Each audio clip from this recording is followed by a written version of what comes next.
ರಾಜಕೀಯವಾಗಿ ಸಿದ್ಧಾಂತವಾಗಿ ಕಡು ವಿರೋಧಿಗಳು ಅನಿಸಿಕೊಂಡಿರುವಂಥ ಬಸನಗೌಡ ಪಾಟೀಲ್ ಯತ್ನಾಳ್ ಹಾಗೆ ಸಿದ್ದರಾಮಯ್ಯನವರು ವಿಜಯಪುರದಲ್ಲಿ ಒಂದೇ ವೇದಿಕೆಯಲ್ಲಿ ಎದುರು ಬದರಾದರೂ ಈ ವೇದಿಕೆಯಲ್ಲಿ ಸಾಕಷ್ಟು ಆಕರ್ಷಕವಾದಂತಹ ದೃಶ್ಯಗಳು ಇದ್ವು.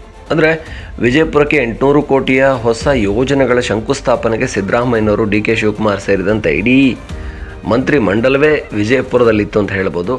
ಈ ಸಂದರ್ಭದಲ್ಲಿ ಅಲ್ಲಿನ ಸ್ಥಳೀಯ ಶಾಸಕರು ಅದರ ಅಧ್ಯಕ್ಷತೆಯನ್ನು ವಹಿಸಿಕೊಂಡಿದ್ದರು. ಬಸನಗೌಡ ಪಾಟೀಲ್ ಯತ್ನಾಳ್ ವೇದಿಕೆಯಲ್ಲಿ ಸಿದ್ದರಾಮಯ್ಯನವರಿಗೆ ಸನ್ಮಾನ ಮಾಡಬೇಕು ಅಂದಾಗ ಹತ್ತಿರ ಬರಲಿಲ್ಲ, ದೂರ ನಿಂತ್ಕೊಂಡಿದ್ರು. ಆದರೆ ಸಿದ್ದರಾಮಯ್ಯನವರೇ ಅವ್ರನ್ನ ಹತ್ತಿರ ಕರೆಸಿ ಅವರಿಂದ ಏನೋ ಸ್ಮರಣಿಕೆಯನ್ನು ತೆಗೆದುಕೊಂಡ್ರು. ಸನ್ಮಾನ್ಯ ಜಿಲ್ಲಾ ಉಸ್ತುವಾರಿ ಸಚಿವರು ಬೆಳ್ಳಿಯನ್ನು ನೀಡುವ ಮೂಲಕ ಸನ್ಮಾನ ಮಾಡ್ತಾ ಇದ್ದಾರೆ. ತಮ್ಮೆಲ್ಲರ ಜೋರಾದ ಚಪ್ಪಾಳೆಗಳ ಮೂಲಕ ಆ ಕಾರ್ಯಕ್ರಮವನ್ನು ಸಾಕ್ಷೀಕರಿಸಲಿಕ್ಕೆ ನಾನು ವಿನಂತಿಯನ್ನು ಮಾಡ್ತೇನೆ.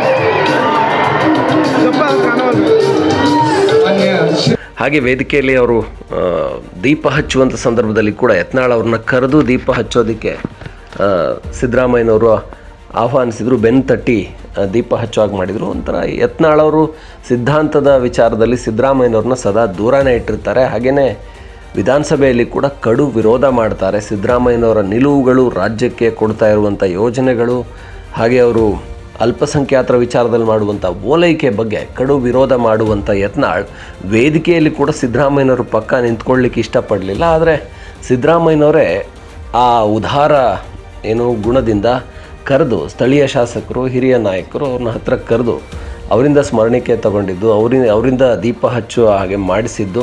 ಹಾಗೆಯೇ ಈ ಸಂದರ್ಭದಲ್ಲಿ ಕೂಡ ಅತ್ಯಂತ ಹೆಚ್ಚು ಜಯಘೋಷ, ಜೋಶ್ ಕೇಳಿ ಬಂದಿದ್ದು ಕೂಡ ಯತ್ನಾಳ್ ಅವರು ಅವರ ಹೆಸರನ್ನು ಕೂಗಿದಾಗಲೇ. ಅಂದರೆ ಸ್ಥಳೀಯವಾಗಿ ಯತ್ನಾಳ್ ಅವರಿಗೆ ಒಂದು ದೊಡ್ಡ ಶಕ್ತಿ ಇದೆ. ಅವರು ವಿಜಯಪುರದಲ್ಲಿ 8 ಕ್ಷೇತ್ರಗಳಲ್ಲಿ 6 ಕಾಂಗ್ರೆಸ್ ಗೆಲ್ತಾ ಇದ್ದರೂ ಕೂಡ ವಿಜಯಪುರ ನಗರದಲ್ಲಿ ಅತ್ಯಂತ ಹೆಚ್ಚು ಮುಸ್ಲಿಂ ಜನಸಂಖ್ಯೆ ಇದ್ದರೂ ಕೂಡ ಯತ್ನಾಳ್ ಹಿಂದುತ್ವದ ಸಿದ್ಧಾಂತದ ಅಡಿ ಗೆದ್ದು ಬರ್ತಾ ಇದ್ದಾರೆ. ಅಂದರೆ ಅದು ಯತ್ನಾಳ್ ಅವರ ಶಕ್ತಿ ಅನ್ನೋದರಲ್ಲಿ ಕೂಡ ಅನುಮಾನ ಇಲ್ಲ. ಹಾಗಾಗಿ ಈ ಕಾರ್ಯಕ್ರಮದಲ್ಲಿ ಮತ್ತೊಮ್ಮೆ ಯತ್ನಾಳ್ ತಾನು ಎಲ್ಲರ ಜೊತೆ ಕಾಂಪ್ರಮೈಸ್ ಆಗುವ ವ್ಯಕ್ತಿ ಅಲ್ಲ. ವೇದಿಕೆಯಲ್ಲಿ ನಗನಗ್ತಾ ಅವ್ರನ್ನ ಸ್ವಾಗತಿಸೋದು, ಅವರಿಗೆ ಚೆನ್ನಾಗಿಟ್ಕೊಳ್ಳೋದು, ಆದರೆ ಸಿದ್ಧಾಂತದಲ್ಲಿ ಮಾತ್ರ ವಿರೋಧಿಸೋದಲ್ಲ ಅನ್ನೋದನ್ನು ಅಪ್ರೂವ್ ಮಾಡಿದರು. ಕಿತ್ತೂರು ರಾಣಿ ಚೆನ್ನಮ್ಮ ನಾಟ್ಯ ಮಂದಿರವನ್ನು ಉನ್ನತೀಕರಿಸುವ ನಿಟ್ಟಿನ 3 ಕಾರ್ಯಕ್ರಮಗಳನ್ನು